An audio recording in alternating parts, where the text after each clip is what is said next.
Okay. क्या आप लोगों को मेरी आवाज़ आ रही है? Am I audible all of you? Vartika, DS, Harish, Juhi, Anjali, Sunil, Jitendra, Anjali, Harshita, AGS user, Ravi, Sushma. Okay, very very good evening. Thank you so much. Thank you. बिल्कुल। चलिए, उम्मीद करता हूँ कि आप सभी लोगों को मेरी आवाज़ आ रही है। उससे भी इम्पॉर्टेंट ये उम्मीद करता हूँ कि आप सब लोग बहुत अच्छे होंगे और आप सभी लोगों की जो पढ़ाई है वो बहुत अच्छे ढंग से आगे बढ़ रही होगी।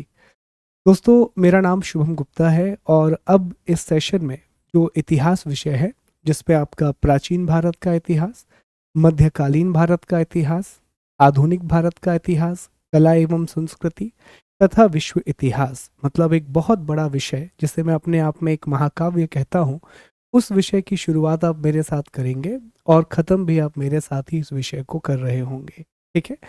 जैसा आप जानते हैं कि आपने मुझसे ज्योग्राफी के कुछ सेशन पढ़े हुए हैं। ओके, तो उसी तरह से हम हिस्ट्री को भी पढ़ेंगे। हालांकि हिस्ट्री को पढ़ने का और पढ़ाने का तरीका भूगोल से थोड़ा अलग होता है। इसमें ज़्यादातर जो कहानियां हैं वो आपको समझनी होती है और उन कहानियों के बीच में से आपको कंसेप्ट समझना होता है और उसी कंसेप्ट से फिर आपको फैक्ट निकालना होता है। ठीक है? तो आज का जो सेशन है ये इतिहास का एक ओरिएंटेशन सेशन है, जिसमें पहले मैं आपको पाठ्यक्रम के बारे में बताऊंगा। हम ये भी डिस्कस करेंगे कि सर इतिहास हम किस तरह से पढ़ने वाले हैं, इतिहास के पीडीएफ आपको किस तरह से मिलेंगे, आंसर राइटिंग किस तरह होगी, पहले आप कौन सा हिस्सा कंप्लीट कराएंगे और इस बैच का सर एक टारगेट क्या होगा कि किस समय सीमा तक हमें इस सब्जेक्ट को पूरा करने का प्रयास करना है। ठीक है? तो सेशन को शुरू करूं उससे पहले मैं आज के सेशन की थोड़ी सी आपको आउटलाइन बता देता हूं। देखिए, कमेंट जैसा आप जानते हैं, चूंकि आप पहले पढ़ चुके हैं, कि बीच में हम कमेंट नहीं लेते हैं। जैसे ही हम आपसे कहेंगे कि आपका कोई डाउट है, आप प्रश्न पूछिएगा और फिर हम आपको जवाब दे रहे होंगे। ठीक। तो आज के इस सेशन में जिन बातों का अध्ययन हमें करना है, तो मुख्य रूप से अब ये कुछ बातें मैं मान के चल रहा हूं कि आपको पता होंगी, तो इनका अध्ययन हम नहीं करेंगे। जैसे ऑलरेडी आपको पता होगा कि पेपर जो है वो 3 अलग अलग स्टेजेस में होता है, प्रीलिम्स, मेंस और इंटरव्यू। ऑलरेडी आपको पता होगा कि प्री का पैटर्न क्या है, 150 क्वेश्चन, सब चीज़ें ये जान रहे होंगे कि 1/3 नेगेटिव मार्किंग है सर। ठीक है, 90 मार्क्स क्वालिफाइंग है।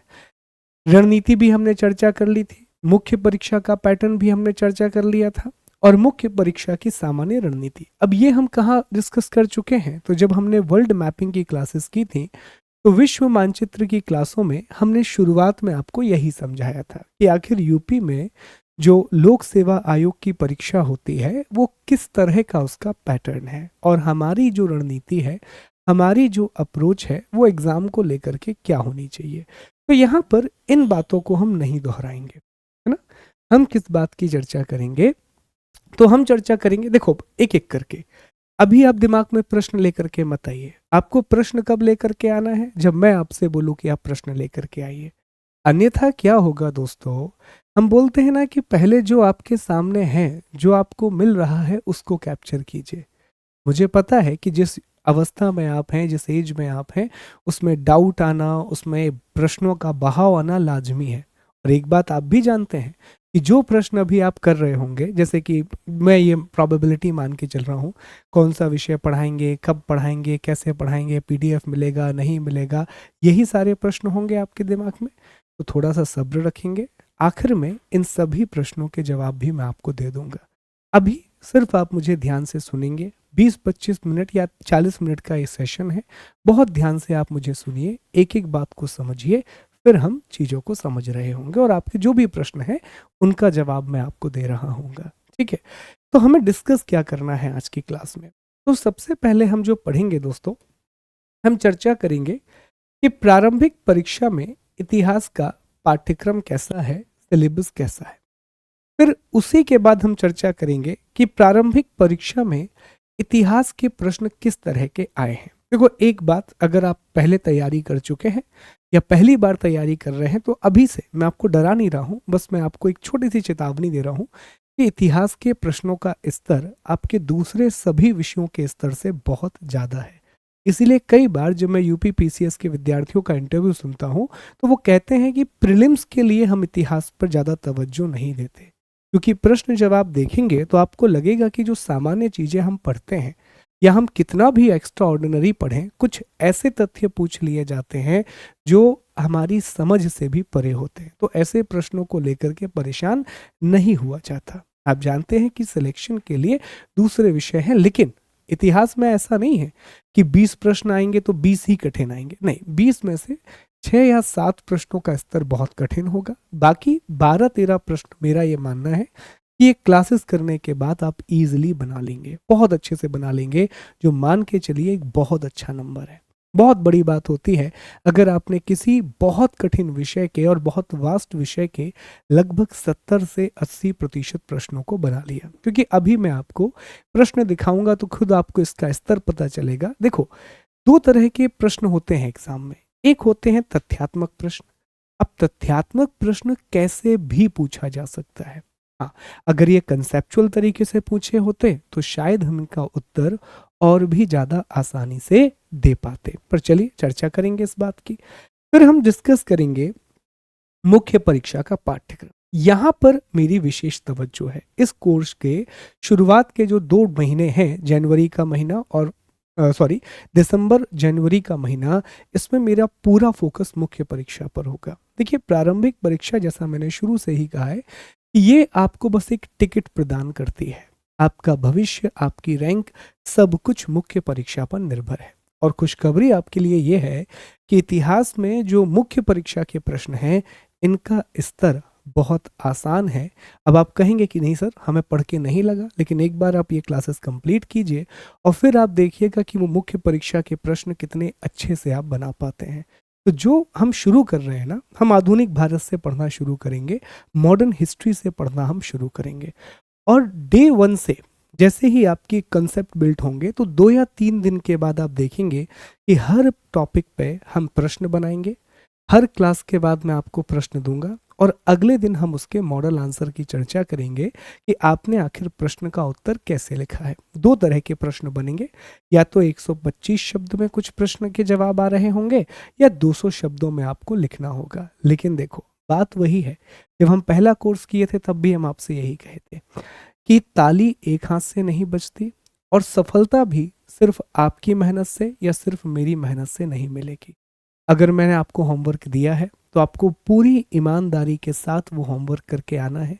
तो ये हमारे बीच में एक समझौता रहेगा, ठीक है, कि अगर मैंने आपको प्रश्न लिखने दिया है तो आप उसका उत्तर जरूर लिख करके लाएंगे। ठीक है, हम जब तक कोई माध्यम देख लेंगे जिसके द्वारा आप उसका उत्तर मुझ तक पहुंचा पाए।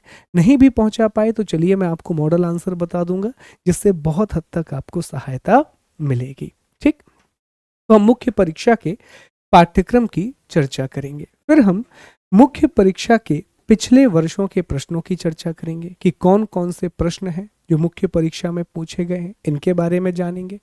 हम थोड़ा सा ट्रेंड एनालिसिस भी करेंगे और फिर जो आपके सवाल जवाब हैं कि सर आप कौन सा विषय पढ़ा रहे हैं, कैसे पढ़ा रहे हैं, पीडीएफ मिलेगा नहीं मिलेगा, इन सभी बातों पर हम चर्चा कर रहे हों। ठीक है, तो हम सीधा शुरू कहाँ से करते हैं दोस्तों? नहीं, जैन तक कोर्स कैसे कंप्लीट होगा?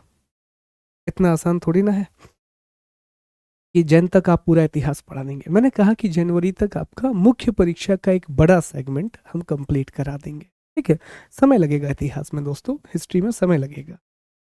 आइए वो भी हम चर्चा करेंगे, सर कितना समय लगेगा, क्या होगा क्या नहीं होगा। सबसे पहले हम पाठ्यक्रम से चर्चा करते हैं। हम सिलेबस से पढ़ना शुरू करते हैं टॉपिक को, कि सिलेबस किस प्रकार का है, इसके बारे में जरा हम देखते हैं। ठीक,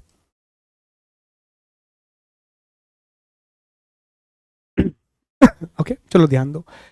अब देखें, जो प्रीलिम्स में आपको सिलेबस दिया गया है, ये सिलेबस बहुत ही ज़्यादा, कहते हैं ना कि कुछ चीज़ें होती हैं ना बहुत ही ज़्यादा अनक्लियर होती हैं, बहुत ही ज़्यादा मॉइस्ट होती हैं, ये उस प्रकार का सिलेबस है।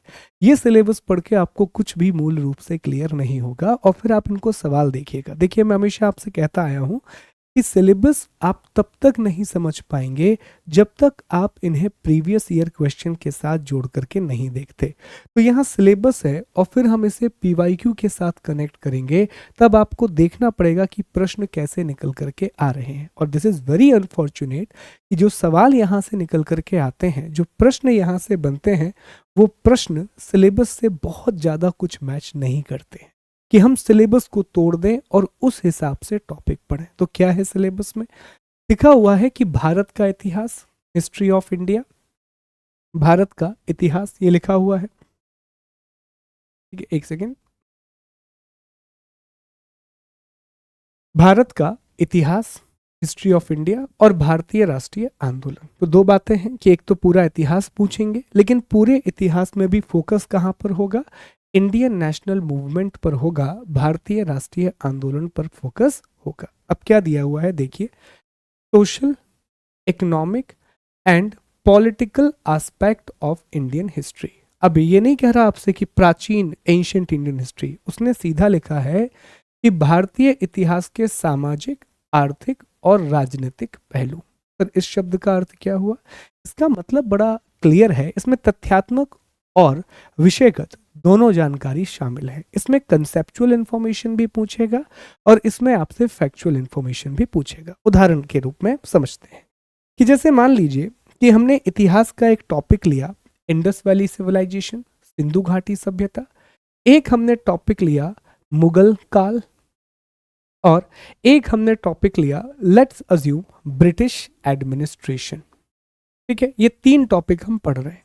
अब इन तीनों टॉपिक को अगर हम सिलेबस के हिसाब से पढ़ें कि सिलेबस में कहा है कि भैया सामाजिक, आर्थिक और राजनीतिक पहलू, तो इसका अर्थ क्या हुआ? इसका अर्थ ये हुआ कि जब आप इंडस वैली सिविलाइजेशन पढ़ेंगे तो सबसे पहले आप उसके पॉलिटिकल एस्पेक्ट के बारे में पढ़ेंगे। इसी तरह यहाँ पर भी आप पॉलिटिकल एस्पेक्ट के बारे में पढ़ेंगे और यहाँ पर भी आप पॉलिटिकल एस्पेक्ट के बारे में पढ़ेंगे। कहने का अर्थ ये हुआ कि सिंधु घाटी सभ्यता में राज व्यवस्था किस प्रकार से चलती थी, शासन वहां पर किस प्रकार का था, शासन की सबसे बड़ी इकाई क्या थी, सबसे छोटी इकाई क्या थी, और प्रश्न कहाँ से बनते हैं देखना, प्रश्न बनते हैं दोस्तों प्रशासनिक शब्दावली से। बोलो यस और नो। जितने लोगों ने पढ़ाई की है आप मुझे बताओ, प्रशासनिक शब्दावली से प्रश्न बनते हैं या नहीं बनते हैं? एडमिनिस्ट्रेटिव वोकैबुलरी से क्वेश्चन बनते हैं या नहीं बनते हैं? आप देखिए, पेपर उठा के देखिए, उसमें पूछेगा कि फला फला काल में इस शब्द का अर्थ क्या था, अधर्व्यू शब्द का अर्थ क्या था, होत्र शब्द का अर्थ क्या था, सेना अध्यक्ष का अर्थ क्या था, पंत का अर्थ क्या था, मुबीर का अर्थ क्या था, हर एक काल में। तो हमारा जो फोकस रहेगा वो प्रशासनिक शब्दावली पर रहेगा, हर एक काल की। अब चाहे आप इंडस वैली पढ़ लो, चाहे आप वैदिक पढ़ लो, मौर्य पढ़ लो, गुप्त पढ़ लो, दिल्ली सल्तनत पढ़ लो, मुगल पढ़ लो या ब्रिटिश पढ़ लो, हमारा फोकस किस पे आ गया? Administrative vocabulary. कि सर राजनीतिक इतिहास का मतलब क्या हुआ? कि राजनीतिक इतिहास का मतलब है हमें प्रशासनिक शब्दावली पर फोकस करना है। तो अब आपकी ड्यूटी क्या है? आपकी ड्यूटी ये है कि जब भी हम टॉपिक पढ़ें और अगर वहां पर कोई प्रशासनिक शब्दावली आई, उसको विशेष रूप से हाईलाइट कर लेना है। क्यों? क्योंकि सर ऐसे प्रश्न आ चुके हैं और दोबारा से ऐसे प्रश्न आने की संभावना है। तो पॉलिटिकल में हम ये पढ़ेंगे। अब दूसरा उसने कहा कि पॉलिटिकल के साथ साथ आपको इकोनॉमिक हिस्ट्री भी पढ़नी है, आपको आर्थिक इतिहास भी पढ़ना है। इकोनॉमिक हिस्ट्री, इकोनॉमिक हिस्ट्री बड़ी इंपॉर्टेंट है। तो इकोनॉमिक हिस्ट्री का अर्थ ये होता है कि जिस काल के बारे में आप पढ़ रहे हैं, जिस भी समय के बारे में आप पढ़ रहे हैं, उस समय की इकोनॉमिक कंडीशन क्या है, आर्थिक स्थिति क्या है। और इकोनॉमिक कंडीशन का अर्थ ये होता है कि किस प्रकार की आर्थिक गतिविधियां वहां पर थीं, किस प्रकार की इकोनॉमिक एक्टिविटीज वहां पर हो रही थी। अगेन मैं आपको एग्जांपल देकर के बताता हूँ। सिंधु घाटी सभ्यता में आर्थिक गतिविधियां इतनी ज्यादा प्रोन्नत थीं कि वह विश्व की पहली शहरी सभ्यता बन गई।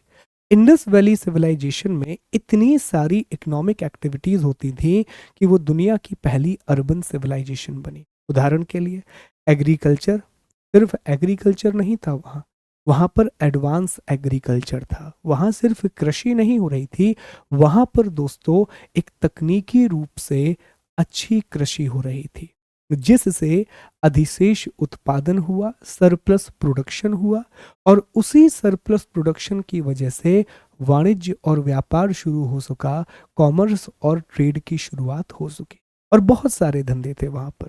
कांस्य युगीन सभ्यता थी, ब्रॉन्ज एज सिविलाइजेशन थी, अर्थात तांबा और टिन को मिला करके एक धातु उन्होंने बनाई थी जिसे वो कांसा कहते थे। तो चूंकि वो एक ब्रॉन्ज एज सिविलाइजेशन थी, कांस्य युगीन सभ्यता थी, तो वहां पर कांसे का काम करने वाले बहुत सारे कारीगर आपको मिलेंगे, बहुत सारे शिल्पी आपको मिलेंगे। फिर मेजरमेंट होते थे, तो दिखाता है कि यहाँ पर नापतोल का काम हो रहा था। बहुत सारी सील्स अर्थात मुद्राएं मिली हैं, जो दिखाता है कि व्यापार बड़े पैमाने पर विकसित हो चुका था। ठीक, तो ये क्या है? ये इकोनॉमिक एक्टिविटीज है। फिर आर्थिक हालात कैसे कम हुए ये भी समझना होगा कि इंडस वैली सिविलाइजेशन का डिक्लाइन क्यों हुआ, क्योंकि एग्रीकल्चर का डिक्लाइन हो गया। एग्रीकल्चर बेस है। जैसे आज हमेशा इतिहास को पढ़ना है ना दोस्तों, देखो मैं इतिहास की परिभाषा आपको बताता हूँ।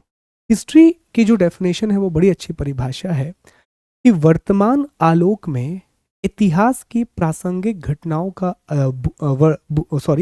वर्तमान के प्रसंग में वर्तमान के प्रसंग में भूतकाल की प्रासंगिक घटनाओं का अध्ययन ही इतिहास कहलाता है। History is the study of relevant past incident in convergence with the present. अर्थ क्या हुआ? ऐसा नहीं कि आप कुछ भी पढ़ने लगेंगे। इतिहास का मतलब हम क्या कहते हैं कि सर पुरानी बातों का अध्ययन इतिहास है। History is the study of the old event. तो भैया पुरानी घटनाएं तो बहुत हुई है। 10 मिनट पहले हमने क्लास शुरू की थी, वो भी एक पुरानी घटना हो गई। देखिए दुनिया में कितनी घटनाएं घट रही हैं, तो क्या हर एक बात का अध्ययन करेंगे? नहीं, उन्हीं घटनाओं का अध्ययन किया जाता है जिनकी वर्तमान में किसी ना किसी रूप में प्रासंगिकता होती है। सिंधु घाटी सभ्यता कितना प्रभाव है हमारे कल्चर पर। कहा जाता है कि भगवान शिव का जो आदि रूप था उसकी पूजा सिंधु घाटी सभ्यता के लोग करा करते थे। जो पशुपतिनाथ की मोहर मिली है, उस पशुपतिनाथ की मोहर से यह लगता है कि यह आदि शिव का रूप है। It is a type of proto Shiva. ठीक है, हमारे यहाँ जो देवी पूजा का जो एक कल्चर है वो सिंधु घाटी सभ्यता से है। बहुत सारी ऐसी मूर्तियां मिली हैं जिसे उर्वरा देवी की मूर्ति कहा गया है। वो कितना रिलेवेंट है हमारे लिए वो पढ़ना, है ना। तो ये सारी चीजें बड़ी इंपॉर्टेंट हो जाती हैं कि हम इस बात को समझें। तो ये इकोनॉमिक हिस्ट्री, आर्थिक इतिहास हर काल का, वो सिर्फ इंडस वैली का नहीं, हम मिडाइवल का भी इकोनॉमिक हिस्ट्री पढ़ रहे होंगे, हम ब्रिटिश काल में भी इकोनॉमिक हिस्ट्री पढ़ेंगे और जानेंगे कि कैसे ब्रिटिशर्स ने भारत को लूट लिया। पूरी तरह से ब्रिटिशर्स ने भारत को लूटा। कैसे दादा भाई नौरोजी ने एक बहुत ही शानदार सिद्धांत दिया जिसे धन का निष्कासन कहते हैं, ड्रेन ऑफ द वेल्थ कहते हैं, और वो सारे तरीके उन्होंने बताए जिसके द्वारा भारत से धन का निष्कासन हो रहा था, जिसके द्वारा इंडिया से मनी ड्रेन हो रही थी।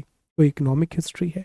इसी प्रकार से फिर वो कह रहे हैं कि सिर्फ आर्थिक हिस्ट्री पढ़ के मत रुको, इकोनॉमिक हिस्ट्री पढ़ के मत रुको, आप सोशल हिस्ट्री भी पढ़ो, अर्थात सामाजिक इतिहास का अध्ययन भी करो। तो सामाजिक इतिहास, सामाजिक दशा कैसी थी, वर्ण व्यवस्था थी नहीं थी, जाति प्रथा थी, विवाह कैसे हो रहे थे, ठीक है, समाज का विभाजन किस रूप में था, लोगों के हालात कैसे थे, अलग अलग वर्ग के हालात कैसे थे, इन सबको हम सामाजिक इतिहास के अंतर्गत लाते हैं। लेकिन ध्यान देना, ये सभी बातें हमें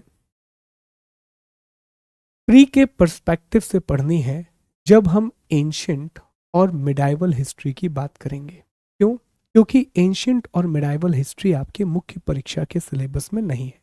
तो यहाँ पर हो सकता है जब मैं आपको एंशिएंट और मिडाइवल पढ़ाऊं तो आपको चीज़ें थोड़ा लगे कि इसे थोड़ा बोरिंग हो रहा है या फिर थोड़ा बर्डन हो रहा है। पर देखो दोस्तों, हर चीज़ आसान नहीं होती है ना। कुछ चीज़ें अच्छी लगेंगी, कुछ आपको बुरी लगेंगी। ये जीवन हमारा ऐसे ही तो चलता है। जीवन में हमेशा खुश रहोगे तो कैसे काम चलेगा? बीच में दुखी होना भी जरूरी है थोड़ा थोड़ा, है ना। तो दोनों चीज़ें हम सहेंगे। अगर मैं आपको बहुत कहानियां सुना करके मॉडर्न और वर्ल्ड हिस्ट्री पढ़ाऊंगा तो तथ्यात्मक जानकारी के लिए तैयार रहिएगा कि एंशिएंट और मिडाइवल में हमें तथ्यों का सामना करना है। ठीक है, लेकिन जब हम मॉडर्न पढ़ेंगे तो मॉडर्न अभी हम प्री प्लस मीन्स दोनों के हिसाब से पढ़ रहे हैं, जो हम शुरू कर रहे हैं। तो इसमें आपको कंसेप्ट के साथ साथ तथ्य समझ में आएंगे, क्योंकि हमें ये मुख्य परीक्षा में भी लिखना है, मेंस एग्जामिनेशन में भी लिखना है। वर्ल्ड हिस्ट्री का यहाँ पर रोल नहीं है, तो अब वो हमारे लिए उतना महत्वपूर्ण नहीं रह जाता कि प्रीलिम्स में हम वर्ल्ड हिस्ट्री की बात करें। दूसरे पॉइंट में भी कुछ लिखा हुआ है। उन्होंने कहा है कि भारतीय इतिहास तो आपको पढ़ना है, पर भारतीय इतिहास पढ़ते समय आपका विशेष जो ध्यान होना चाहिए वो इंडियन नेशनल मूवमेंट पर होना चाहिए, वो भारतीय राष्ट्रीय आंदोलन पर होना चाहिए। और भारतीय राष्ट्रीय आंदोलन में भी उन्होंने कहा है कि आप फ्रीडम मूवमेंट के बारे में पढ़ें, नेचर और कैरेक्टर के बारे में पढ़ें, नेशनलिज्म के बारे में पढ़ें, और स्वतंत्रता कैसे मिली इसके बारे में पढ़ें। देखो, इन सब के चक्कर में मत फंसो। नेचर, कैरेक्टरिस्टिक, नेशनलिज्म बात वही है। तो बात की एक बात, हमें पूरा इंडियन नेशनल मूवमेंट पढ़ना है, अर्थात कांग्रेस की स्थापना 1885 से लेकर के, और मैं कहूंगा कि 1858 के बाद से, 1858 के बाद से ही भारत में नेशनलिज्म की शुरुआत हो जाती है, राष्ट्रवाद की शुरुआत हो जाती है। तो 1858 से लेकर के 1947 तक के इतिहास पर हमारी ज़्यादा अच्छी पकड़ होनी चाहिए, हमें ज़्यादा फोकस करना है। सिलेबस हमसे बस इतना कहना चाहता है ना? तो ये बात हम ध्यान रखेंगे इतिहास पढ़ते समय। और चूंकि हम इतिहास को शुरू यहीं से कर रहे हैं, तो आपका ये जो बड़ा हिस्सा है सिलेबस का, ये आने वाले 2-2.5 महीने में जब हम मॉडर्न हिस्ट्री खत्म कर लेंगे तो खत्म हो जाएगा। ठीक है, तो ये आपका प्रारंभिक परीक्षा का सिलेबस है, ये प्रीलिम्स का सिलेबस है। मुझे पूरा भरोसा है कि इसमें समझने के बाद आपको ये समझ आया होगा। अदरवाइज जब आप इसे पढ़ते हैं तो लगता है कि सर ये तो पूरा इतिहास ही पढ़ने का कह रहा है, इसमें कहीं से भी आपको कहते हैं ना डिफ्रेंशिएशन नज़र नहीं आता कि हम इसको डिफ्रेंशिएट कैसे करें या हम इसका ब्रेकअप कैसे करें। पर हम कोशिश करेंगे, जब हम प्रीलिम्स के लिए एंशिएंट और मिडाइवल पढ़ेंगे तो हम उस चीज़ का भी प्रयास कर रहे होंगे। ठीक है, अब प्रीवियस ईयर क्वेश्चन देखने से पहले आई वांट कि हम मुख्य परीक्षा का सिलेबस देख लें, मेंस का सिलेबस देख लें, जो सबसे ज़्यादा ज़रूरी है। For me your mains examination is the most important की, क्योंकि मुझे पता है कि प्रीलिम्स में हो सकता है कि इतिहास बहुत मुश्किल आ जाए, लेकिन मुख्य परीक्षा में कभी भी इतिहास जितना मैं आपको यहाँ कराऊंगा, मैं दावे से कह सकता हूँ कि 95% क्वेश्चन वहीं से आएंगे जो हम पढ़ने वाले हैं। क्योंकि बहुत यहाँ पर जो थीम है ना वो बड़ा अच्छा है और बहुत रिलेवेंट टाइप के क्वेश्चन आपसे पूछता है। आलतू फालतू प्रश्न नहीं करता मुख्य परीक्षा में, अच्छे प्रश्न करता है, रिलेवेंट क्वेश्चन करता है। तो अगर एक बार आपके दिमाग में कंसेप्ट क्लियर हो गया चीज़ों का, तो उतने तथ्य भी नहीं चाहिए। एक बात और सुनो आप, मुख्य परीक्षा के लिए बहुत तथ्यात्मक जानकारी की आवश्यकता नहीं है। बेसिक अगर आपको फैक्ट पता है प्लस आपको कंसेप्ट पता है तो आप आंसर लिख दोगे। मैं प्रश्न भी आपको दिखाऊंगा कि किस तरह के प्रश्न पूछे गए और आपका कॉन्फिडेंस बढ़ेगा डे 1 से। ये पूरी पढ़ाई आपके आत्मविश्वास की भी पढ़ाई है कि कितना कॉन्फिडेंट आप अपने विषय को लेकर के हैं। ठीक है, तो आइए जरा मुख्य परीक्षा का सिलेबस देखते हैं कैसा सिलेबस है। तो देखें पहला जो पॉइंट है वो दिया गया है कि भारतीय संस्कृति के इतिहास में, देखो क्या है, भारतीय संस्कृति के इतिहास में प्राचीन काल से आधुनिक काल तक के कला, साहित्य और वास्तुकला के पहलू। तो पहला टॉपिक हिस्ट्री से नहीं है, पहला टॉपिक आर्ट एंड कल्चर से है। और आर्ट एंड कल्चर में भी 3 चीजों पर ध्यान देना है आपको, आर्ट, लिटरेचर और आर्किटेक्ट। सबसे अच्छी बात यह है कि प्रश्न यहीं से आ रहे हैं, और कहां से कहां तक का, एंशियंट से लेकर के मॉडर्न तक। तो जैसे मान लो हमने लिटरेचर पढ़ना शुरू किया, तो हम एंशियंट में कहां से शुरू करेंगे। अब भारत में लिखित साक्ष्य जो पहली बार मिले हैं वो वैदिक सभ्यता से मिलना शुरू होते हैं। उससे पहले भारत में जो लिखित साक्ष्य हैं इंडस वैली के, उन्हें हमने अब तक डिसाइफर नहीं किया है। तो हमारी शुरुआत होगी कि वैदिक टाइम पे कौन सा लिटरेचर था, मौर्यंस के टाइम पे कौन सा लिटरेचर था, फिर पोस्ट मौर्यन कौन से बड़े राइटर्स आए। ठीक है, इस तरह से हम शुरू करेंगे। तो हर एक के बारे में। अब जैसे एक प्रश्न आया, अभी अभी प्रश्न आया कि वैदिक साहित्य पर एक टिप्पणी कीजिए, पूरा लेख लिखिए। तो वैदिक साहित्य में बेसिकली 4 वेद हैं, उसके बाद ब्राह्मण ग्रंथ हैं, आरण्यक है, उपनिषद है। ये मुख्य हिस्से हैं वैदिक साहित्य के। ठीक है, फिर उसमें अलग से पुराण, वेदांग, ये सारी चीजें भी शामिल हो जाती हैं। तो बड़ा अच्छा है। फिर इसी तरह से हम आर्किटेक्ट पढ़ना शुरू करेंगे। तो भैया एंशंट से लेकर के जो हमारा मॉडर्न है उसका पूरा एक साथ में हम आर्किटेक्ट पढ़ लेंगे। ठीक, बहुत सी बातें आपको मीनवाइल क्लियर होती जाएंगी जब हम हिस्ट्री को पढ़ते जाएंगे। तो यहाँ इसमें बहुत ज़्यादा समय नहीं देना पड़ता आपको। ये जो टॉपिक है यहाँ मेरा काम समझाने का काम, आपको लिखवाना ज़्यादा रहता है या नोट्स देना ज़्यादा रहता है, क्योंकि ये टॉपिक कहीं ना कहीं किसी ना किसी रूप में आप समझ चुके होते हैं ऑलरेडी। ठीक है, तो ये आर्ट एंड कल्चर वाला पहलू है। लगभग इसके लिए मान के चलें कि 2-2 घंटे की 25 क्लास काफ़ी होती हैं। 20-25 कक्षाओं में आपका यह टॉपिक खत्म हो जाता है। इसके बाद देखें, यहाँ से आपका टॉपिक शुरू होगा आधुनिक भारतीय इतिहास, और लिख दिया है उसने कि 1757 से लेकर के 1947 तक मॉडर्न इंडियन हिस्ट्री, कहाँ से कहाँ तक, 1757 से लेकर के 1947 तक। और इसमें क्या क्या पढ़ना है? महत्वपूर्ण घटनाएं पढ़ना है, सिग्निफिकेंट इवेंट्स पढ़ना है, व्यक्तित्व पढ़ना है, पर्सनैलिटीज पढ़नी है, समस्याएं, इश्यूज पढ़नी है। आपको बताऊं समस्या कहाँ है? देखो, घटनाएं और समस्या ये तो हम पढ़ते ही हैं। सिग्निफिकेंट इवेंट और इश्यूज हमेशा हम पढ़ते हैं। समस्या जाती है एक ही जगह यहाँ, जब व्यक्तित्व आधारित प्रश्न पूछता है। जैसे एक प्रश्न उन्होंने पूछा कि बाल गंगाधर तिलक का योगदान प्रेस की स्वतंत्रता में किस प्रकार से है, समझाइए। अब ये ऐसा उत्तर है कि कहीं से भी आप इतिहास पढ़ें, इस नजरिए से आप शायद नहीं पढ़ते। तो हमें फिर क्या करना होता है? जो टॉपिक हमने पढ़ा है, डेफिनेटली आप केसरी के बारे में जानकारी लेंगे, आप मराठा के बारे में जानकारी लेंगे। ये भी आपको पता होगा कि भारत में प्रेस का इतिहास क्या रहा है, और ये भी पता होगा कि बाल गंगाधर तिलक राजनीतिक लेख लिखने के कारण पहली बार जेल जाने वाले व्यक्ति बने थे। तो अब ये फैक्ट आपने कैसा पढ़ा है? कुछ 2 फैक्ट यहाँ पढ़े हैं, 2 फैक्ट यहाँ पढ़े हैं, 2 फैक्ट यहाँ पढ़े हैं। अब ये आपका एक आर्ट डेवलप करना है कि हम टॉपिक को इंटरलिंक कर सकें। कि सर कोई बात नहीं, मैंने 2 फैक्ट एक चैप्टर में पढ़े थे, 2 यहाँ पढ़े थे, 2 यहाँ पढ़े थे, लेकिन मैंने पढ़ा तो है। तो जो जो मैंने पढ़ा है बस उसी को एक जगह लेकर के आना है, ताकि मैं एक जवाब लिख सकूं, ताकि मैं एक आंसर को फ्रेम कर सकूं। अंडरस्टूड? ये काम करना होगा। इसके बाद आप देखें, अब स्वतंत्रता संग्राम, वैसे इस वाले टॉपिक में सब क्लियर कर दिया। यहाँ उन्होंने सब कुछ बता दिया कि भाई साहब आपको पूरा इतिहास पढ़ना है, लेकिन फिर भी सिलेबस हम बता रहे हैं। जैसे उन्होंने यहाँ पर फोकस किस पे किया? स्वतंत्रता संग्राम, फ्रीडम स्ट्रगल।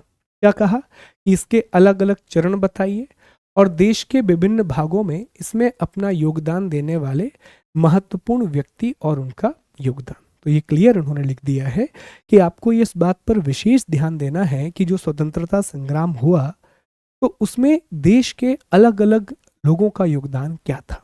ठीक है, तो अलग, जैसे अगर हम इसमें चर्चा करें, फ्रीडम स्ट्रगल की बात करें, तो उसके अलग अलग फेजेस हैं। फिर व्यक्तियों ने इसमें योगदान कैसे दिया वो जरा बताना होगा।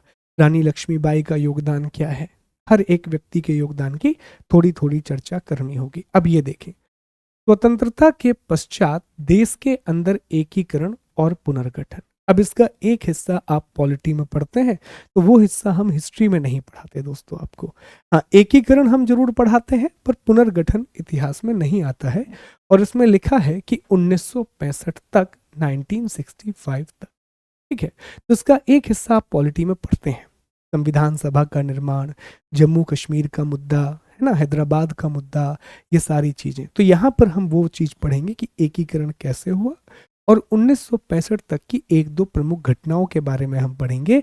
इससे ज्यादा हमें यहाँ नहीं पढ़ना होता है ना, वो टॉपिक यहाँ पर नहीं आएगा आपका। फिर इसके बाद आपको विश्व इतिहास दिया गया है। तो एक बात तो स्पष्ट है, 100 बात की एक बात, सर 1757 से लेकर के 1965 तक का इतिहास हमें पढ़ना है। That's it. 65 तक, 47 पे खत्म नहीं होना है, 65 तक हमें आना है। तो 1757 से पढ़ना शुरू करेंगे, और 1965 पर जाकर के ख़त्म करेंगे, तब जाकर के आपके ये 3 हिस्से कवर होंगे। तो बहुत बड़ा टॉपिक है, छोटा टॉपिक नहीं है, क्योंकि मल्टीपल चीज़ों को हमें कवर करना है। और जो व्यक्तित्व है वहाँ से प्रश्न थोड़ा बहुत अजग से प्रश्न बन जाते हैं, तो हमें व्यक्तियों पर भी फोकस करना होगा, हमें पर्सनालिटीज पर भी फोकस करना होगा। ठीक। अब देखिए विश्व इतिहास में आ जाते हैं। मैंने कहा ना बहुत बड़ा विषय है इतिहास, बहुत बड़ा विषय है, समय लगेगा।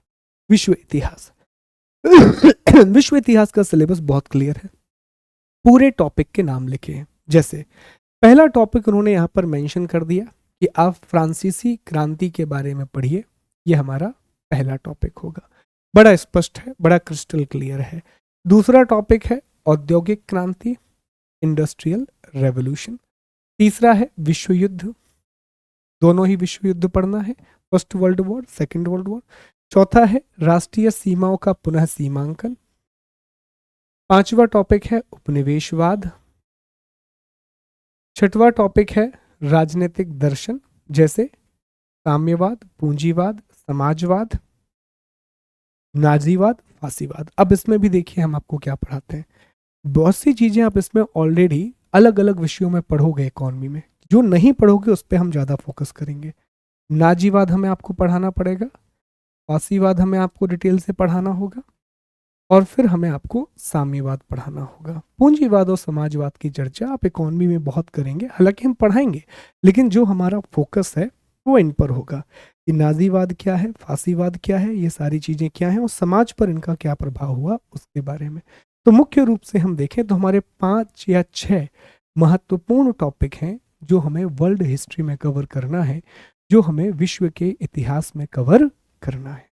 ठीक है, तो ये आपके मुख्य परीक्षा का सिलेबस है, इसी के आधार पर हम पढ़ेंगे। शुरुआत हम यहाँ से करेंगे, उसके बाद हम विश्व इतिहास की बात करेंगे, फिर हम, क्योंकि आपका प्रीलिम्स भी आ जाएगा तब तक, तो फिर हम एंशिएंट और मिडाइवल हिस्ट्री के प्रारंभिक परीक्षा के तथ्यों की बात करेंगे, प्रीलिम्स के फैक्ट की बात करेंगे, और फिर हम आखिरी में जब सब हो जाएगा तो आपके प्रीलिम्स के बाद हम आर्ट एंड कल्चर की चर्चा कर रहे होंगे। ठीक, चलिए ध्यान देते हैं, आगे बढ़ते हैं।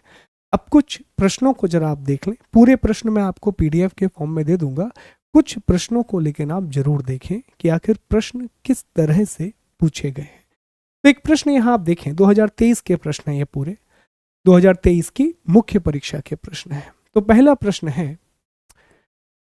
कि वैदिक साहित्य का परिचय दीजिए, give an account of the वैदिक लिटरेचर, 8 नंबर 125 शब्द। बहुत सीधा प्रश्न, बिल्कुल परेशान होने की आवश्यकता नहीं है, पर एक अच्छा प्रेजेंटेशन आपको पता होना चाहिए। तो शुरुआत आप कहाँ से करेंगे, इंट्रो दे देंगे कि भारत का सबसे पुराना लिखित साहित्य है ये, जो कि वैदिक संस्कृत में लिखा गया है। इसके मुख्य रूप से 4 भाग हैं, 4 वेद, आरण्यक, उपनिषद, उपवेद। ठीक है, इस तरह से आप बता रहे होंगे। फिर आप चारों वेदों के बारे में कुछ जानकारी लिखेंगे, 1-2 लाइन आरण्यक के बारे में, 1-2 लाइन उपनिषद के बारे में, 1-2 लाइन ब्राह्मण ग्रंथों के बारे में, 1-2 लाइन वेदांग के बारे में लिखेंगे, और इस तरह से आपका एक पूरा जवाब बनकर के तैयार हो जाएगा। टास्क ये है कि इतनी बड़ी जानकारी आपको 125 शब्दों में लिखना है, तो बड़ा केयरफुल रहना पड़ेगा कि आप बहुत ज़्यादा ना लिख दें, क्योंकि जब हम ऋग्वेद के बारे में आपको पढ़ाएंगे तो चूंकि हमें प्रीलिम्स भी कवर करना है, और हमें उस हिसाब से आपको पढ़ाना होगा कि प्रीलिम्स में कोई तथ्य आए तो वो भी बन जाए। तो हम तो आपको 10-12 फैक्ट पढ़ा देंगे ऋग्वेद के बारे में, लेकिन अगर आप भावनाओं में बह गए और आपने कहा कि नहीं हम तो 10-12 फैक्ट ही यहाँ पर लिख देंगे, तो वो समस्या बहुत बड़ी हो जाएगी, प्रॉब्लम बहुत बड़ी हो जाएगी आपके लिए। यहाँ पर आप 2 या 3 तथ्य हर एक वेद के बारे में लिख सकते हैं, इससे ज़्यादा नहीं, क्योंकि आपको अपना उत्तर खत्म भी करना है और आखिरी में 1-2 लाइन का कंक्लूजन भी आपको देना है। अब ये प्रश्न आया कहाँ से है, तो ये प्रश्न आया है भारतीय संस्कृति के इतिहास से, history of the Indian culture से ये प्रश्न पूछा गया है। अंडरस्टूड, आगे देखिए। अब यहाँ पे आधुनिक भारत के, आधुनिक शिक्षा में सर सैयद अहमद खान के योगदान पर एक टिप्पणी लिखिए, write a note on contribution of sir Syed Ahmad Khan in the modern education. व्यक्तित्व आधारित प्रश्न है, ठीक है, तो व्यक्तित्व आधारित प्रश्न है, तो ऐसा नहीं कि आप अटेम्प्ट नहीं कर पाएंगे, क्योंकि हम सर सैयद अहमद खान के बारे में तो पढ़ेंगे ही इतिहास में। ठीक, और वहां पर हम जानेंगे कि उन्होंने क्या क्या कार्य किए हैं, क्या कंट्रीब्यूशन रहा है, कैसे पहले उनकी सोच अलग थी, बाद में उनकी सोच में बहुत रेडिकल चेंजेस आ जाते हैं, तो वो भी हमें समझना होगा कि उनकी सोच में इतना बड़ा परिवर्तन आखिर कैसे आया। पर हाँ, ये बात सच है कि उस शिक्षा में, और विशेष रूप से आधुनिक मुस्लिम शिक्षा में, उनका बहुत बड़ा योगदान है। ठीक है, उन्होंने ये हमेशा से माना है कि अगर समुदाय को आगे बढ़ना है, विशेष तौर पे मुस्लिम समुदाय को आगे बढ़ना है, तो उसे आधुनिक शिक्षा या पाश्चात्य शिक्षा को अपनाना होगा। तो उनके योगदान के बारे में पढ़ेंगे, अलीगढ़ मुस्लिम यूनिवर्सिटी की भी चर्चा होगी, अलीगढ़ आंदोलन की भी चर्चा होगी, जो जो काम उन्होंने किया है उसके बारे में। पर यह प्रश्न थोड़ा सा टफ है, मैं ये कहूँगा कि ये वाला बहुत ईजी था, तो ये थोड़ा सा टफ है, इसमें थोड़ा सा आपको दिमाग ज़्यादा लगाना पड़ेगा। अब देखें, स्वतंत्रता प्राप्ति के उपरांत भारत के एकीकरण में सरदार पटेल की भूमिका का वर्णन करें। Discuss the role of Sardar Patel in the unification of India after independence. ये मुझे लगता है, आप लोग मुझे कमेंट करके बताइए, ठीक है, आप मुझे कमेंट करके बताइए कि आपने भी पॉलिटी में ये टॉपिक पढ़ा है क्या?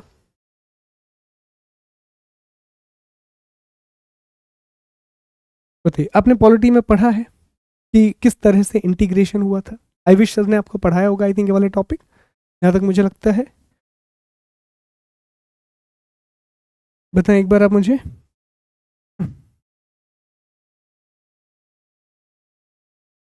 अब देखो, ये अभी आपके क्वेश्चन के शोर, सर जी पीपीटी से मत पढ़ाना, क्योंकि हम लोग, तब मैंने पीपीटी से पढ़ाया मेरे भाई, तो मुझे पता है कि आपके नोट्स कितने इंपॉर्टेंट हैं ना। और आप लोगों को अगर याद हो, किसी ने मेरी वर्ल्ड हिस्ट्री वाली क्लास, ज्योग्राफी वाली क्लास की हो, तो कितने अच्छे से नोट्स बनाए आप लोगों के, हर एक नोट्स पे लिखवा के बनाता था। और अभी से आप इस नहीं कि अब मैं कैसे पढ़ाऊंगा, क्या करूंगा, आपका ये काम नहीं है। आपका काम है दो चीज़ें। हाँ, एक डिमांड आपकी लॉजिकल है, सर हमारे नोट्स बनने चाहिए, वो मुझे पता है कि आपके नोट्स बनने चाहिए, बहुत ज़रूरी है, उस बात का मैं ध्यान रखूंगा। लेकिन मैं कैसे पढ़ा रहा हूँ, क्या पढ़ा रहा हूँ, ये मेरे ऊपर छोड़ दीजिए, मेरा काम है आपको समझाना।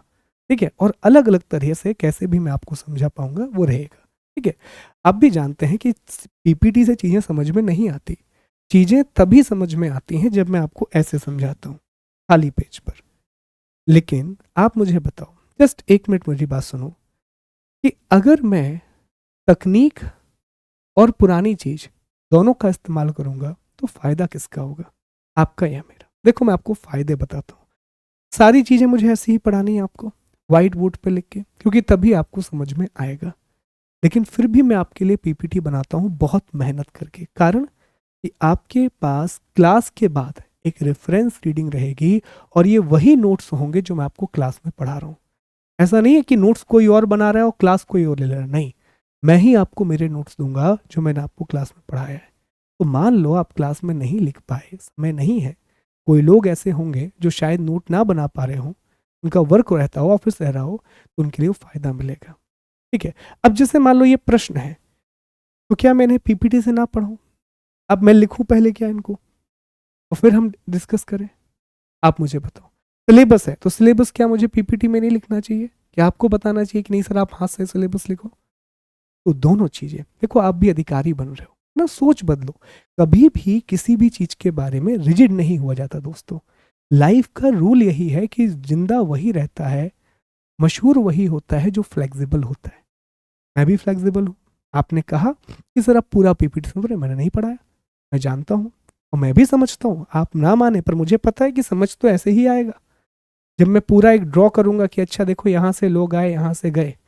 लेकिन यही चीज समझाने के बाद अगर मैं आपको इमेज दिखा दूं, जैसे मैंने आपको कहा कि हड़प्पा में एक कांसे की नृत्यकी की मूर्ति मिली है, तो तुरंत मैं आपको पीपीटी पर दिखा दूं तो नहीं होगा कि उपयोग होगा? तो ये थोड़ा सा आप समझेंगे इस बात को कि मुझे लिबर्टी दे, आई नो कि मुझे कैसे पढ़ाना है। ठीक है, और मैं पूरी कोशिश करूंगा कि जस्टिस करूं आपके साथ। ऐसा नहीं होगा कि कुछ भी कैसे भी पढ़ा दिया। और नोट्स की जिम्मेदारी हमेशा से मुझे लगता है कि मैं बहुत ज़्यादा मेहनत करता हूँ अपने नोट्स के लिए, तो ये तो आपको मिलेगा, और साथ ही में मैं आपको चीज़ें बोल बोल करके भी लिखवाऊंगा, हम आपको डिक्टेट भी करवाएंगे। है ना। तो ये थोड़ा सा जरूर आप ध्यान रखेंगे।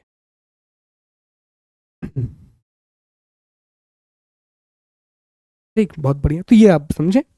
चलिए आगे बढ़ते हैं।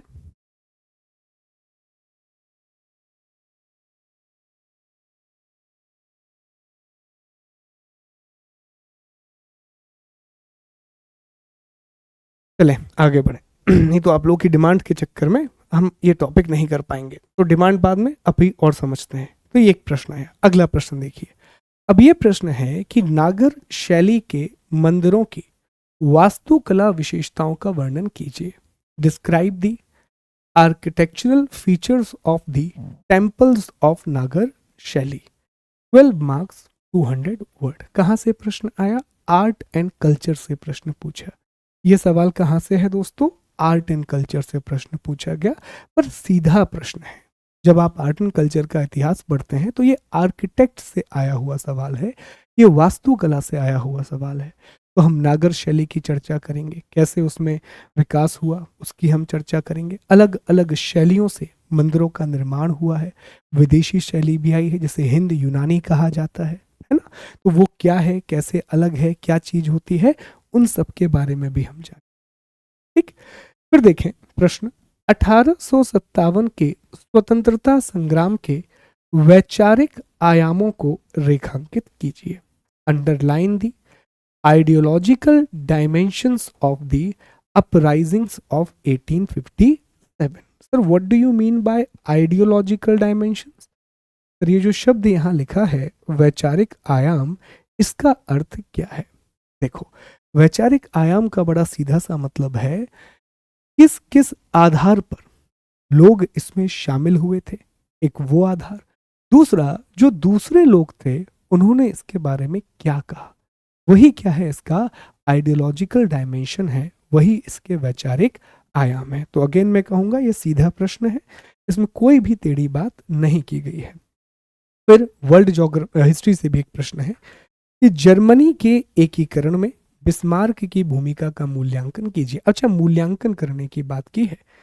Evaluate the role of Bismarck in the unification of Germany. तो एवेल्युएट करना है मतलब पहले तो आपको बताना है कि जर्मनी का एकीकरण कैसे हुआ, उसमें बिस्मार्क ने क्या क्या किया, और जो उसने किया वो सही था या नहीं था, ये आपको बताना है। तो 3 अलग अलग स्टेप में आंसर बनेगा।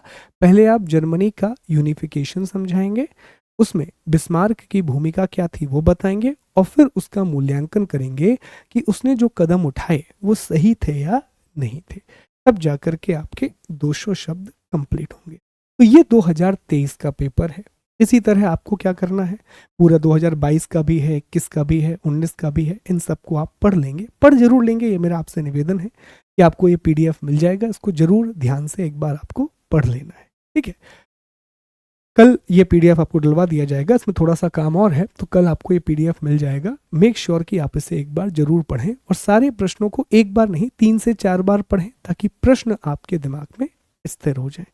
अब ये एक छोटा सा एनालिसिस है कि अब तक अगर हम 2018 से 2023 तक की बात करें तो 32 प्रश्न इतिहास से पूछे गए हैं, जिसमें से 12 प्रश्न आर्ट एंड कल्चर से हैं, 12 प्रश्न मॉडर्न हिस्ट्री से हैं, और 8 प्रश्न वर्ल्ड हिस्ट्री से हैं। कहने का मतलब ये है कि आपको हर एक चीज पर लगभग एक समान फोकस करना है। आप ऐसा नहीं कर सकते कि आपने मॉडर्न हिस्ट्री को पूरा समय दिया और आर्ट एंड कल्चर और वर्ल्ड हिस्ट्री पर काम नहीं किया। नहीं, तीनों पर आपको एक समान नजरिया रखना होगा, तीनों को एक समान तरीके से पढ़ना होगा। क्योंकि जब प्रश्नों की संख्या आप देखते हैं तो ये आपको दिखाई देती है कि यहाँ से 12 प्रश्न हैं, यहाँ से 12 प्रश्न हैं, और यहाँ से 8 प्रश्न। हाँ, ये बात सच है कि मॉडर्न हिस्ट्री हम थोड़ा डिटेल में पढ़ते हैं, रीजन कि वहाँ पे हमें प्रीलिम्स में भी काम आएगा। ठीक है, पर आर्ट एंड कल्चर भी आपको प्रीलिम्स में काम आएगा। आप प्रश्न उठा करके देखिए, आर्ट एंड कल्चर से बहुत सारे प्रश्न आते हैं।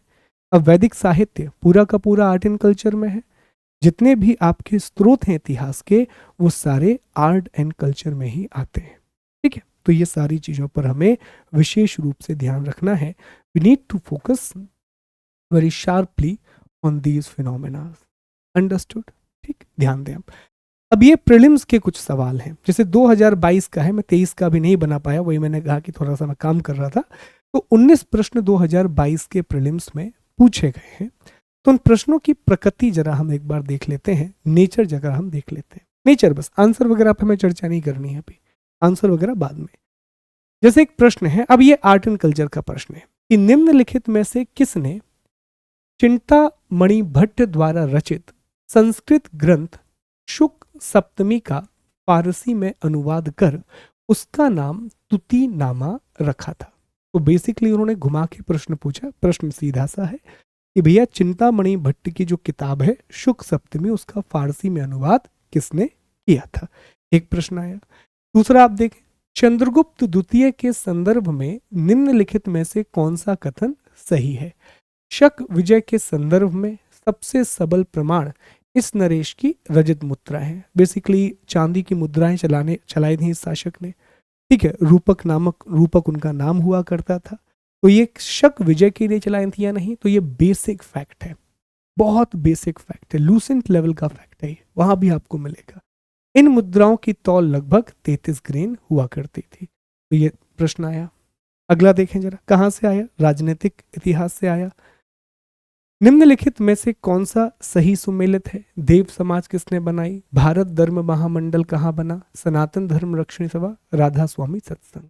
अब ये कठिन थोड़ा सा क्यों हो गया, आप कह देंगे कि सर ये सरल है, नहीं, ये थोड़ा सा कठिन है। रीजन, यहां पर उसने नाम नहीं पूछा कि किसने बनाया, यहां पर उसने स्थान पूछा है कि बताइए भैया कौन सी सभा कहां पर बनी है। तो वही मैंने कहा कि आपको 7-8 प्रश्न बहुत टेढ़े मिलेंगे प्रीलिम्स में जो इतिहास से आएंगे, और वो हमेशा से आते रहे हैं। और उन प्रश्नों के पीछे मत भागना, क्योंकि जब आप उन प्रश्नों के पीछे भागना शुरू करोगे तो उस एक प्रश्न के लिए आपको 3 से 4 पुस्तकों का अध्ययन करना होगा, और आपके पास एक विषय नहीं है पढ़ने के लिए, मल्टीपल सब्जेक्ट है पढ़ने के लिए। और ऐसे में क्या होगा, आप कितने तथ्य याद रखोगे ये भी याद रखो, है ना। तो हमें ऐसे प्रश्नों के पीछे नहीं भागना है जिसमें उलूल जुलूल तथ्य पूछे गए हैं। देखो हम जब पढ़ाई करते हैं तो मेरा पढ़ाने का तरीका क्या है कि मैं किन किताबों से पढ़ाऊंगा, एनसीईआरटी नई और पुरानी, और साथ में इग्नू की किताबें एमए की, इन किताबों से मैं आपको पढ़ा रहा हूँ, क्योंकि मैंने भी इन्हीं से पढ़ा है और मैं इन्हीं से आपको पढ़ाऊंगा, ठीक है। तो अब ये सबसे स्टैंडर्ड बुक्स है। अगर इन स्टैंडर्ड बुक्स में हमें जानकारी नहीं मिलती तो फिर हम ये मानते हैं कि ये जो फैक्ट है ये निश्चित तौर पे बहुत ही उलूल जुलूल प्रकार का तथ्य पूछा गया है, ठीक। अगला देख लीजिए, निम्नलिखित युग्मों में से कौन एक सही सुमेलित नहीं है। तो ये ईश्वर वर्मन, जौनपुर प्रशस्त अभिलेख, सर्ववर्मन, गया ताम्रपत्र, जीवित गुप्त, ईश्वर वर्मन, तो इन सब के बारे में हम जान रहे होंगे, आगे पढ़ेंगे। निम्नलिखित घटनाओं पर विचार कीजिए और उनको कालानुक्रम रूप में व्यवस्थित कीजिए। तो इसमें मुदकी का युद्ध है, एक फेमस युद्ध है ये, पोर्टोनोवो का युद्ध है, ये भी फेमस है, बेदरा का युद्ध है, फेमस है, 3 आपको पता है। शकरखेड़ा का युद्ध शायद उतना ज्यादा आप नहीं पढ़ते, पर ये 3 के बारे में हम पढ़ते हैं। उन तीनों का आपको ईयर अगर पता होता तो आप ये जवाब दे पाते। ईयर इसलिए पता रहता है क्योंकि ये तीनों बड़े फेमस टाइप के युद्ध हैं, चाहे पोर्टोनोवो हो, मुदकी हो या बेदरा हो, तो ये तीनों बड़े फेमस टाइप के युद्ध हैं, ठीक है। एक दो प्रश्न और, ताकि आपको एक आइडिया मिल जाए कि कैसे प्रश्न आ रहे हैं। सूची 1 को सूची 2 से मिलाइए। तो सूची 1 में भवन दिए गए हैं और यहाँ निर्माण करता। तो क्या ये प्रश्न इतिहास से है? अगर आपने आर्ट एंड कल्चर अच्छे से पढ़ा हुआ है तो आपका ये प्रश्न बन जाएगा। आर्ट एंड कल्चर में यही तो पढ़ना है आपको, वास्तुकला, आर्किटेक्ट पढ़ रहे हैं आप यहाँ पे, बिल्डिंग और किसने उसको बनाया उसके बारे में पढ़ रहे हैं, ठीक है।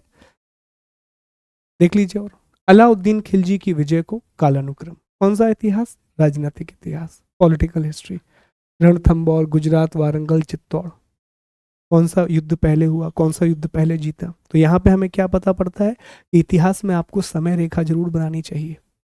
हिस्ट्री में ऑलवेज मेक अ टाइमलाइन, हमेशा एक समय रेखा बनाओ।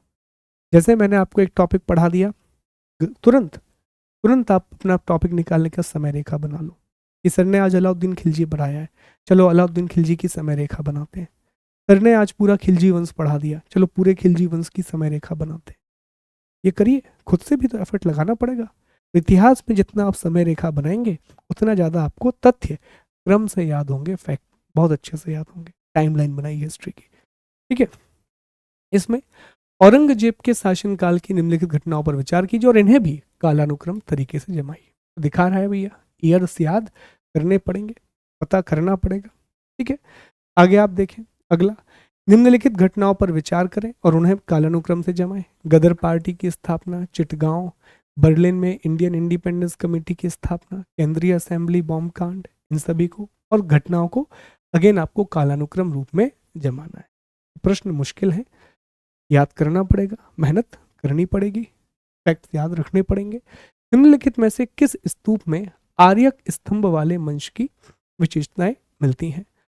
सूची एक को सूची दो से मिलाइए। यहाँ व्यक्ति का नाम लिखा है और यहाँ संबंधित कार्य का नाम लिखा है कि कौन से व्यक्ति ने क्या काम किया था। और बहुत फेमस है ये, ऐसा ये मुश्किल नहीं है। डीके कार्वे बड़ा फेमस नाम है विमेन एजुकेशन के लिए। ठीक है, Ishwar Chandra Vidyasagar again window remarriage के लिए बहुत काम किए इन्होंने, तो ये सब फेमस नाम है। निम्नलिखित में से अशोक का कौन सा शिलालेख धार्मिक समन्वय के बारे में बात करता है? 12वां शिलालेख है अशोक का जो ये बात करता है। शेरशाह को अपनी वीरता से प्रभावित करने वाले जैता और कुप्पा किस स्थान से संबंधित हैं? ठीक है, आगे बढ़ेंगे। तथ्य शोधक समाज के संस्थापक कौन थे? अब ये बहुत बेसिक प्रश्न, मैंने कहा ना कि सिर्फ 7-8 प्रश्न उलझुल जुलूल आएंगे, बाकी 13-14 आप मान के चलो आपके हाथ में ही रहने वाले इजी क्वेश्चन आएंगे। ठीक है, जलियांवाला बाग हत्याकांड के विरोध में किसने ब्रिटिश सरकार की नाइटहुड की उपाधि को वापस लौटा दिया था? रविन्द्रनाथ टैगोर। सिंधु घाटी सभ्यता के किस पुरातत्व स्थल से नाव के चित्र का मॉडल प्राप्त हुआ है? ठीक है, तो एक लिस्ट बनाते हैं हम और उस लिस्ट में जगह का नाम लिखते हैं, खोजकर्ता का नाम लिखते हैं, सन लिखते हैं और फिर वहां से प्रमाण लिखते हैं। तो ये प्रश्न वहीं से पूछा गया है। हिंदुस्तान सोशलिस्ट रिपब्लिक एसोसिएशन किसने बनाई थी? तो ये बहुत सारे लोग इसमें शामिल थे, राम प्रसाद बिस्मिल, अशफाकुल्ला खान, सचिंद्र नाथ बख्शी, सचिंद्र नाथ सन्याल, जोगेश चंद्र चटर्जी। ओके, किस मुगल शासक ने बनारस के संस्कृत और हिंदी के महान विद्वान कविंद्र आचार्य सरस्वती को राजकीय संरक्षण दिया था? ज्योतिबा फुले संबंधित थे, तो हम सभी जानते हैं कि जाति विरोधी आंदोलन में वो जुड़े हुए थे। तो ये 19 प्रश्न है, तो इसमें वही मैं आपसे कह रहा हूं, सरल भी है और कुछ बहुत कठिन भी है, लेकिन हमें यह पता चलता है कि सर हमें टाइमलाइन पर फोकस बहुत करना पड़ेगा। तो आप छोटा सा काम कीजिएगा, जैसे मान लीजिए कि मैंने आपको अभी हम टॉपिक पढ़ना शुरू करेंगे, यूरोपीय कंपनियों का भारत में आगमन। ये हमने एक टॉपिक पढ़ना शुरू किया। अब जैसे इसमें पहला टॉपिक मैंने आपको पढ़ाया पुर्तगाल के बारे में, तो हमने आपको पढ़ा दिया कि अरे भैया देखो 1498 में ये हुआ, 1500 में ये हुआ, 1526 में ये हुआ, ऐसा। फिर आपको क्या करना है, चैप्टर खत्म होने के बाद ईयर लिखते हुए एक टाइमलाइन क्रिएट करनी है। एक टाइमलाइन क्रिएट करनी है। इस सबसे इंपॉर्टेंट इवेंट को एक समय रेखा के रूप में आप जमा लीजिए एक पेज में। मेरी सलाह तो ये है कि एक अलग कॉपी बनाइए, उसमें अपनी टाइमलाइन को बनाइए। क्यों? जब आप पेपर देने के लिए जाएंगे तो आपके रिवीजन में वो बहुत मददगार होगी। इससे पहले जिन विद्यार्थियों को मैंने पढ़ाया था, तो जितनों ने ये किया उन्होंने मुझे कॉल किया एग्ज़ाम के बाद कि हाँ सर, आपने जो कहा था ये बहुत बहुत इफ़ेक्टिव रहेगा, ये बहुत इफ़ेक्टिव रहा है रिवीजन करने के लिए। हमने पूरे इतिहास का जो रिवीजन है सर, वो 3-3.5 घंटे में कर लिया। एक बहुत बड़ी बात होती है, क्योंकि हमने हर एक की टाइमलाइन बना रखी थी। तो डेट याद नहीं होती, पर महत्वपूर्ण घटनाएं आपके दिमाग में रह जाती हैं, वो चीज़ें आपके दिमाग में हमेशा याद रहती हैं। ठीक, चलिए, तो ये पाठ्यक्रम भी हो गया, हमने सिलेबस की बात भी पढ़ ली। अब जरा चर्चा कर लेते हैं आपकी क्लासेस के बारे में। सबसे पहली बात दोस्तों, जो विषय हम अभी शुरू करने जा रहे हैं ये है आधुनिक भारतीय इतिहास। हम ये विषय शुरू करेंगे, मॉडर्न इंडियन हिस्ट्री की हम शुरुआत करेंगे। लगभग मैं ये मान के चल रहा हूँ कि हमें आधुनिक भारत इतिहास को कवर करने में 40 से 45 कक्षाएं लग जाएंगी, 40 to 45 क्लासेस लग जाएंगी। मतलब दिसंबर और जनवरी का पूरा महीना लगभग हमें इसमें लग जाएगा। इसके बीच में मुझे कम से कम आपकी 3 से 4 मैराथन क्लासेस और एक मैराथन क्लास आपकी होगी वही 4 से 5 घंटे की लेना पड़ेगा, तब जाके हम ये सिलेबस टाइम पे पूरा कर पाएंगे। मुझे लगता है इसमें किसी को आपत्ति नहीं होगी कि इतने बड़े कोर्स में अगर मैं आपकी 4 या 5 मैराथन क्लासेस रखता हूँ कि चलो अभी हम मैराथन लेकर के ये टॉपिक पूरा कर लेते हैं, तो आई डोंट थिंक सो कि it is going to be a problem for you, क्योंकि मुझे आपको बोल बोल कर नोट्स भी लिखवाना है, इसलिए it will take some time. ठीक है, तो हम 4 या 5 इसमें मैराथन भी लेकर के चलिएगा, लगभग 5-5 घंटे की मैराथन क्लासेस भी आप लेकर के चलेंगे, तब जा कर के हमारा ये विषय पूरा हो पाएगा। अब इसको पढ़ने के बाद हम आर्ट एंड कल्चर पढ़ेंगे। सर आर्ट एंड कल्चर क्यों? इसलिए क्योंकि ये आपको प्रीलिम्स के लिए भी जरूरी है, ये आपको प्रारंभिक परीक्षा में भी मदद करेगा। ठीक है, आर्ट एंड कल्चर के बारे में पढ़ेंगे। ओके, फिर हम चर्चा करेंगे, अगर प्रीलिम्स के लिए ज़्यादा समय रह गया और समय बचा तो हम क्या करेंगे, बचेगा मुझे लगता है कि एंशियंट हिस्ट्री और मिडाइवल हिस्ट्री फॉर प्रीलिम्स के बारे में पढ़ लेंगे। प्रारंभिक परीक्षा के लिए पढ़ना है, मुख्य परीक्षा तो ये छोटा सा रहेगा, 15 क्लास मान लीजिए 2-2 घंटे की एंशियंट में, 15 से 20 क्लासेस मान लीजिए 2-2 घंटे की मिडाइवल में। ठीक है, और वो भी हम मैराथन लेकर के कंप्लीट, क्योंकि प्रीलिम्स के लिए पढ़ना है। और फिर हमारा चौथा हिस्सा आएगा वर्ल्ड हिस्ट्री का, और इसमें लगभग 20 कक्षाएं हमें लगेंगी। तो अब जो आप मेरे साथ पढ़ना शुरू करेंगे, हमारी क्लासेस शुरू होंगी 9 दिसंबर से, अभी मेरे बैचेस ऑलरेडी चल रहे हैं, तो 9 दिसंबर से हमारी कक्षाएं शुरू होंगी, और हम तकरीबन मान के चलिए कि अप्रैल या मई में, अप्रैल या मई ले लीजिए, मई तो ज़्यादा हो जाएगा, अप्रैल लास्ट ले लीजिए आप, अप्रैल तक आप मेरे साथ जुड़े रहेंगे। इतना लंबा समय आपको देना पड़ेगा, तब जाकर के आपके विषय खत्म, अप्रैल तो लग जाएगा पूरा का। ठीक है, इतना समय आपको देना पड़ेगा, तब जाकर के यह टॉपिक आपका कंप्लीट होगा। तरीका क्या होगा पढ़ाने का? तरीका बड़ा सिंपल है दोस्तों, जो भी टॉपिक है पहले आप उसे समझोगे, फिर मैं आपको उसे डिक्टेट कराऊंगा, और साथ ही साथ आपको पीडीएफ भी दूंगा जो भी क्लास में हमने पढ़ा है। तो समझना है, डिक्टेशन है और पीडीएफ है। ओके, अब दो तरह से काम होगा दोस्तों। कुछ टॉपिक ऐसे होंगे कि जैसे मुझे पता है कि मैंने अपनी पीपीटी में उसको लिख दिया है, तो मैं आपको समझा दूंगा और बोल दूंगा कि भैया इतना हिस्सा आपको लिख करके लाना है, क्योंकि वही मैं आपको क्लास में लिखवाऊंगा, वही आप पीपीटी से लिखेंगे, तो उसमें क्या होगा, हमारा समय बचेगा। और हमारा फोकस किस पर है कि सर हमें नोट्स तो बनाना है, पर साथ ही साथ में हमें अपनी क्लास का समय भी बचाना है। ठीक है, तो हमें साथ में चीज़ों को करते हुए चलना है, साथ में हमें चीज़ों को रखना है। अब आपको क्या करना है, आपको दो काम करना है। एक तो आप एमसीक्यू लगाइए साथ ही साथ में। सर एमसीक्यू कहाँ से लगाएंगे? घटना चक्र की किताब ले लीजिए, अरिहंत की किताब ले लीजिए, लूसेंट की किताब ले लीजिए, जो लेना वो आपकी मर्जी है, पर एमसीक्यू जरूर लगाओ।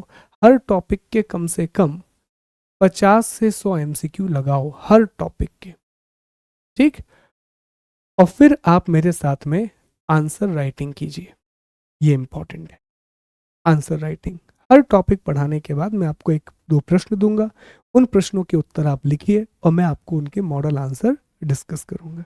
हम क्लास में ही इन चीज़ों को डिस्कस करेंगे ताकि ये चीज़ें बढ़िया रहें। आपकी क्लास कितने बजे से होगी मैं समय बता दे रहा हूँ कि 9 दिसंबर से आपकी कक्षाएं शुरू होंगी।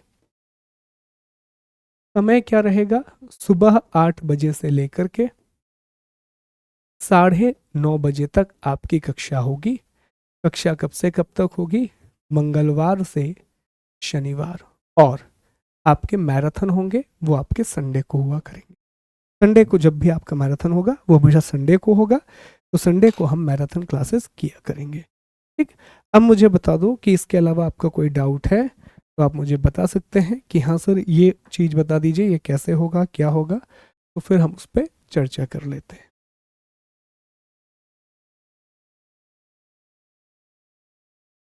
देखिए अभी किसी का एक आया कि सर 2 घंटे क्लास कर लीजिए, 2.5 घंटे। हाँ ये देखो, ये क्यों, ये समझो, ये अच्छा क्वेश्चन है।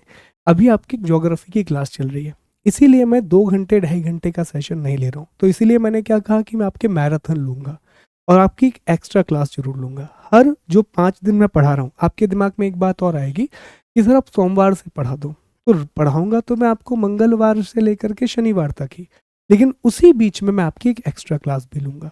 हर हफ्ते आपकी एक एक्स्ट्रा क्लास लूँगा ताकि वो सोमवार वाली भरपाई हो सके। और आप 2 दिन क्यों दे रहे हैं? रीज़न बड़ा सिंपल है। मेरा ये मानना है कि पीएससी की तैयारी में अगर आपने रिवीजन नहीं किया तो फिर चीज़ों को आप भूलना शुरू हो जाएंगे। और 5 दिन पढ़िए, 2 दिन रिवाइज कीजिए, 5 दिन में 6 दिन जितना पढ़ लो और फिर रिवीजन करो। ठीक है, तो वहीं पे मैं आपकी एक्स्ट्रा क्लासेस लेते हुए आगे बढ़ूंगा। और जैसे ही आपकी भूगोल की कक्षा खत्म होगी मैं अपना समय बढ़ा दूंगा और इसे फिर हम 2 घंटे की कक्षा में कन्वर्ट कर देंगे। पर आप ये भी सोचिए, आपको बहुत से विषय पढ़ना है, ऐसा नहीं है कि आपको सिर्फ इतिहास पढ़ना है ना, दूसरे विषय भी पढ़ने हैं। ठीक,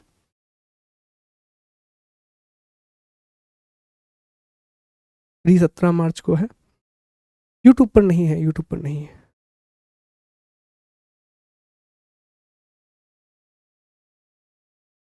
ये तो प्री है ना मार्च में। अच्छा देखो, एक मिनट डेट, अभी ये डेट आई है क्या? आई मीन ये कंफर्म है? अगर 17 मार्च को डेट है तो मुझे कुछ चीज़ों को बदलना पड़ेगा। इज इट कंफर्म 17 मार्च? ठीक है। अगर देखो 17 मार्च को आपका प्री है तो हम प्रायोरिटी को अपनी बदलेंगे थोड़ा सा। कैसा प्रायोरिटी को बदलेंगे, ध्यान दीजिए ज़रा। फिर हमारा फोकस ये होगा कि सर ठीक है, आप हमें मॉडर्न हिस्ट्री पढ़ा दीजिए, अभी मॉडर्न हिस्ट्री पढ़ा दीजिए, और ये मॉडर्न हिस्ट्री आप प्री प्लस मेंस के हिसाब से पढ़ा दीजिए।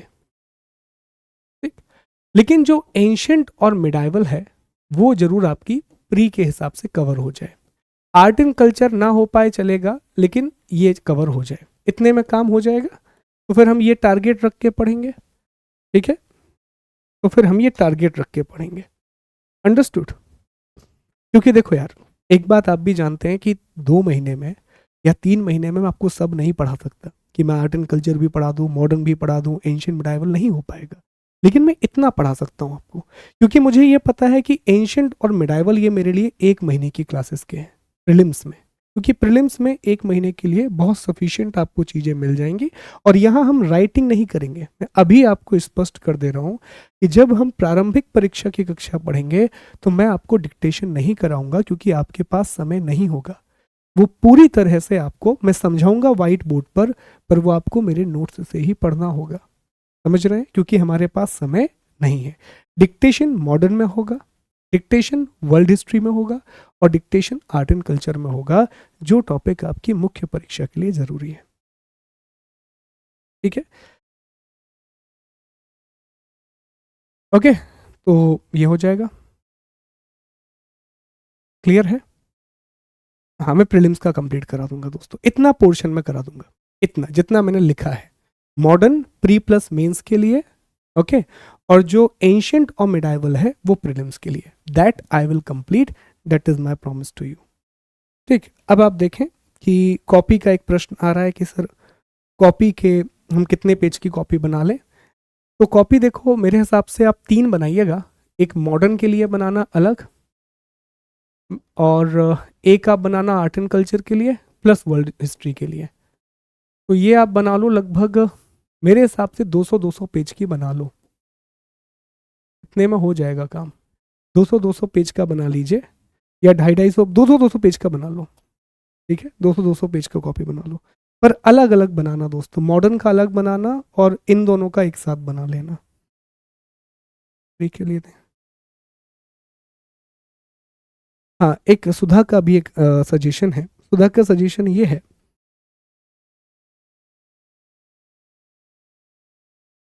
ठीक है, देखो, प्रदुम का कहना है कि सर कोचिंग की गलती नहीं, कि ये जब देखो अलग बात है। मेरी बात आप समझे कि अभी जो है उस पर फोकस करते हैं। हम एक काम कर सकते हैं, सुधा का कहना यह है कि सर प्रीलिम्स का पहले आप करा देते। तो देखो, प्रीलिम्स का मैं आपको जो मैंने कहा है ये मैं आपको पहले करा दूंगा, इतनी चीज़ें। लेकिन मॉडर्न भी प्रीलिम्स में आनी है सुधा, वो तो हमें पढ़ना ही पड़ेगा, और मेंस में भी आनी है। अगर मैं सिर्फ अभी प्रीलिम्स का करा दूं तो फिर आपको आगे समस्या जाएगी। और क्या होगा दोस्त, अगर अभी मैं आपको शुरुआत में मॉडर्न नहीं पढ़ाऊंगा तो आपका एक इंटरेस्ट भी डेवलप नहीं हो पाएगा। तो मुझे मॉडर्न का समय दीजिए, हम कोशिश ये करेंगे कि जनवरी तक मॉडर्न का हम वो हिस्सा कंप्लीट कर लें जो हमारे प्रीलिम्स और मेंस दोनों में आना है। कहने का तात्पर्य ये है कि हमें कोशिश ये करनी है कि जनवरी खत्म होते तक हम 1947 तक के भारतीय इतिहास को पूरी तरह से समाप्त कर दें। ये हमारा पहला उद्देश्य होगा। ठीक है। फिर जो हमारा फरवरी का महीना बचेगा उसमें हमें पता है कि हमें एंशियंट हिस्ट्री पढ़ना है और साथ ही साथ में मिडाइवल हिस्ट्री पढ़ना है, और वो हमें प्रीलिम्स के लिए पढ़ना है। ठीक है, तो वो हम प्रीलिम्स के लिए पढ़ेंगे। ठीक, ओके। नहीं, कोई अलग से पुस्तक आपको पढ़ने की आवश्यकता नहीं है, और उतना समय भी नहीं होगा मुझे लगता है आप लोगों के पास। तो आप क्लास कीजिए, क्लास के बाद मेरे नोट्स पढ़िए, आंसर राइटिंग कीजिए, एमसीक्यू लगाइए, that will be more than enough for you.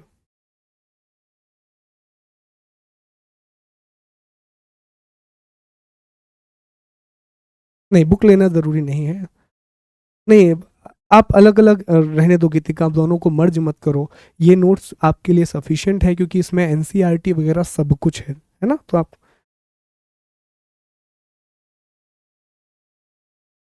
Okay Anas, we will discuss about it, thank you. नहीं नहीं, हो जाएंगे, कवर हो जाएंगे।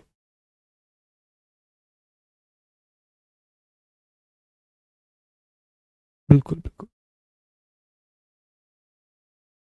ठीक है, चलिए फिर आप लोगों से मिलते हैं। Thank you so much. नहीं, मैं आप बिल्कुल अपनी तरह से पढ़ाऊंगा। देखो, आप लोग कोशिश ये करें, आप पढ़ें। मुझे पता है कि आपको समझ में आएगा नहीं आएगा वो अलग बात है, पर मुझे पढ़ाने दें और आप पढ़ें आराम से, आराम से पढ़ते जाएंगे। तो आपसे मुलाकात होगी 9 दिसंबर को, क्योंकि आप जानते हैं कि 17 तारीख को एमपीपीएससी का प्रीलिम्स है और मुझे वहाँ पर कुछ मैराथन कंडक्ट कराने हैं। तो फिर आपसे सीधा हम मिलेंगे 9 तारीख को, फिर मिलते ही रहेंगे, लगातार मिलते रहेंगे, और फिर बढ़िया तरीके से आपकी कक्षाएं चलती रहेंगी। ठीक, थैंक यू सो मच, अपना ख्याल रखिए, God bless you, take care, जय हिंद, जय भारत।